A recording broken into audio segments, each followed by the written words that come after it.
Hello friend, welcome to teaching exam study. दोस्तों, आज हम बात करेंगे हिंदी साहित्य की युग प्रवर्तिका महादेवी वर्मा के बारे में। महादेवी वर्मा जो है हिंदी साहित्य में छायावाद के 4 स्तंभों में से एक स्तंभ माने जाते हैं और ये हिंदी साहित्य में अपनी अमूल्य लेखन क्षमता के लिए जाने जाते हैं और मानवीय संवेदनाओं पे इनका एक गहरा प्रभाव पड़ा है। छायावादी कवियों में सर्वाधिक रहस्य भावना महादेवी वर्मा में पाई जाती है। महादेवी वर्मा आरंभ से अंत तक छायावादी प्रकृति की ही कविताएं लिखती हैं। दीपक और बादल जैसे इनके प्रिय प्रतीक हैं। महादेवी वर्मा ने अधिकतर भाव प्रधान गीत लिखे हैं। उनके विविध गीतों में पीड़ा, आशा, अज्ञात प्रिय के प्रति प्रणय, निवेदन और साधना की विविध अनुभूतियां की स्वर अभिव्यक्त हुए हैं। महादेवी वर्मा को अज्ञात प्रिय के प्रति प्रणय दुख प्रधान है। महादेवी वर्मा ने अपने लेखन की शुरुआत ब्रज भाषा में ही की थी, लेकिन बाद में उन्होंने खड़ी बोली में लिखने लगी। दिया इनकी पहली कविता है जो खड़ी बोली में लिखी गई है। इन्होंने अपनी काव्य कृतियों का नामकरण क्रमबद्ध रूप में बहुत ही उपयुक्त ढंग से किया है। दिन के सभी प्रहर, निहार, रश्मि, नीरजा, सांध्य गीत और दीपशिखा जीवन के दर्शन भी चरणबद्ध रूप से प्रस्तुत करते हैं। जहाँ तक बात है महादेवी वर्मा की रचना के बारे में, तो यामा में, निहार में रश्मि, नीरजा तथा सांध्य गीत के महत्वपूर्ण गीतों का संकलन किया गया है। महादेवी वर्मा को आधुनिक युग का मीरा तथा हिंदी के विशाल मंदिर का वीणा पानी की संज्ञा दी जाती है। महादेवी वर्मा के पहले काव्य संग्रह निहार की भूमिका अयोध्या सिंह उपाध्याय हरिऔध ने लिखी थी। निहार कुल 47 गीतों की संकलन है जो सन 1924 से 1928 के बीच लिखे गए। इनमें प्रमुख है विसर्जन, मिलन, उस पार, स्वप्न, आंसू, प्रतीक्षा, जो तुम आ जाते एक बार आदि।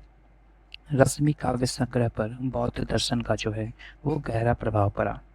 रश्मि 1928 ईस्वी से 1931 ईस्वी के मध्य लिखे गए 35 गीतों का संकलन है। इनमें प्रमुख रश्मि दुख, अतृप्ति, जीवन द्वीप आदि।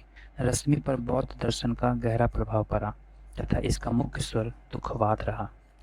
नीरजा में बिना शीर्षक के 58 गीत संकलित हैं जिनमें छायावादी भावना अधिक स्पष्ट हुई है। इन गीतों में भावुकता की अपेक्षा अनुभूति पक्ष मुखर है। नीरजा के लिए महादेवी वर्मा को सन 1934 ईस्वी में शेक्सपियर पुरस्कार से सम्मानित किया गया था। सांध्य गीत 45 गीतों की संकलन है जिनमें जीवन की विभिन्न अनुभूतियों को स्वर दिया गया। इनमें कवित्री के दार्शनिक विचारों की प्रौढ़ता दिखाई देती है। दीपशिखा में कुल 51 गीत हैं जिनमें अधिकतर दीपक केंद्रित हैं। यहाँ दीपक आत्मा का प्रतीक है जिसमें अडिग रहकर प्रभात की बेला तथा जलने के लिए प्रोत्साहित किया गया है। यामा पर महादेवी वर्मा को 1944 ईस्वी में हिंदी साहित्य सम्मेलन द्वारा मंगला प्रसाद पारितोषिक पुरस्कार भी प्रदान किया गया। सप्तपर्णा ऋग्वेद के मंत्रों का हिंदी काव्य अनुवाद है। प्रथम आयाम में महादेवी वर्मा के ब्रजभाषा की कविता तथा खड़ी बोली की आरंभिक कविताएं संलग्नित हैं। दुख मेरे निकट जीवन का ऐसा काव्य है जो सारे संसार को एक सूत्र में बांधे रखने की क्षमता रखता है। महादेवी वर्मा की कथन है। उनकी कुछ ऐसी काव्य कृतियाँ हैं जो कि काफ़ी ज़्यादा मानवीय वेदना को प्रकट करती है, जैसे मिलन का मत नाम लो मैं विरह में चूर हूँ। मधुर मधुर मेरे दीपक जल, युग युग प्रतिदिन प्रतिक्षण प्रतिपल प्रीतम का पथ अलंकित कर। मैं नीर भरी दुख की बदली, परिचय इतना इतिहास यही। उम्री कल थी मिट आज चली, सजनी मधुर निजत्व दे कैसे मिलूं अभिमानी में। नयन में जिसके जलद वह त्रिषित चातक हूँ, सलभ जिसके प्राण में यह नितुर दीपक हूँ। पर शेष यही नहीं होगी यह मेरे प्राण। सांध्य गीत में उनकी एक कृतियाँ हैं कि मैं दिन को ढूंढ रही हूँ जुगनू की उजियाली में, मन मांग रहा है मेरा सीखता हीरक प्याली में। महादेवी वर्मा छायावाद युग की प्रमुख स्तंभ, महान कवित्री, साहित्यकार, शिक्षाविद, समाज सेविका और नारी जागरण की अग्रदूत थी। उनकी रचनाओं में करुणा, वेदना, प्रेम, प्रकृति, आध्यात्मिकता और नारी चेतना का अद्भुत समन्वय मिलता है। वे हिंदी साहित्य की यह संवेदना और गरिमा देने वाले युग प्रवर्तिका थे। आइए जीवन परिचय के बारे में कुछ देखते हैं कि इनका जन्म जो हुआ वो 26 मार्च 1907 ईस्वी को फर्रुखाबाद, उत्तर प्रदेश में, और इनके पिता का नाम गोकांत प्रसाद वर्मा थे, जिनके शिक्षा विभाग के अधिकारी थे। माता का नाम हेमरानी देवी और शिक्षा इलाहाबाद विश्वविद्यालय से संस्कृत में स्नातकोत्तर की उपाधि उन्होंने ली थी। व्यवसाय में प्रयाग महिला विद्यापीठ की प्राचार्य रही और शिक्षा के क्षेत्र में महत्वपूर्ण कार्य किया। इनकी रुचि थी साहित्य में, शिक्षा में, समाज सेवा में, पशु प्रेम और नारी कल्याण में। सम्मान में इन्हें पद्म विभूषण मिला 1956 ईस्वी में। साहित्य अकादमी पुरस्कार यामा के लिए 1982 ईस्वी में इन्हें दिया गया।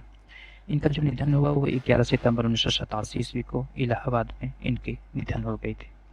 उनकी कुछ अमर पंक्तियों के बारे में हमने इससे पहले भी डिस्कस किया, जिसमें मैं नीर भरी दुख की बदली, स्पंदन में चीर निश्वास भरी, तुम मेरे पास होते यदि, कुछ और होता यदि जीवन, जो तुम आ जाते एक बार, कितना बदल जाता संसार। साहित्य में उनके योगदान के बारे में चर्चा करते हैं, जिनमें महादेवी वर्मा की कविताएं आत्मिक वेदना, करुणा, रहस्यवाद और मानवीय संवेदनाओं से ओतप्रोत हैं। उन्होंने नारी जीवन की पीड़ा और उसकी गरिमा को स्वर दिया। उनकी भाषा अत्यंत सरल, संगीतात्मक और भावपूर्ण है। प्रमुख रचनाओं में इनके काव्य संग्रह में निहार, रश्मि, नीरजा, सांध्य गीत, दीपशिखा और यामा प्रमुख रूप से हैं। इन काव्य संग्रहों में विरह वेदना, आध्यात्मिक प्रेम, प्रकृति सौंदर्य और करुणा की गहन अनुभूति मिलती है। गद्य रचनाएं में अतीत के चलचित्र, स्मृति की रेखाएं, पथ के साथी, मेरा परिवार काफी प्रचलित हैं और इन रचनाओं में संस्मरण, रेखा चित्र और आत्मकथनात्मक अनुभव है, जिनमें संवेदना और सहजता झलकती है। अन्य रचनाएं में विचार और वितर्क, श्रृंखला की क्रिया, साहित्यकार की आस्था, संकलिता। इन रचनाओं में नारी जीवन, समाज, शिक्षा और साहित्य पर उनके महत्वपूर्ण विचार प्रस्तुत किए जाते हैं।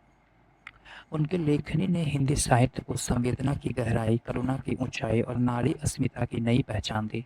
वे युगों युगों तक स्मरणीय रहेगी। महादेवी वर्मा संवेदना, करुणा और नारी चेतना की अमर साथिका रही है।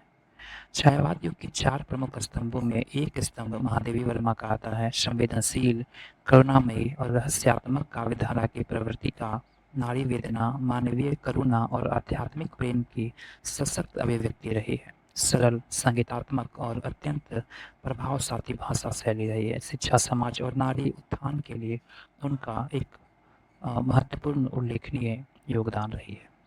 तो ये विशेष थी महादेवी वर्मा के बारे में। वीडियो अच्छी लगी होगी तो चैनल को लाइक, सब्सक्राइब, शेयर करें। वीडियो देखने के लिए धन्यवाद। Thank you very much.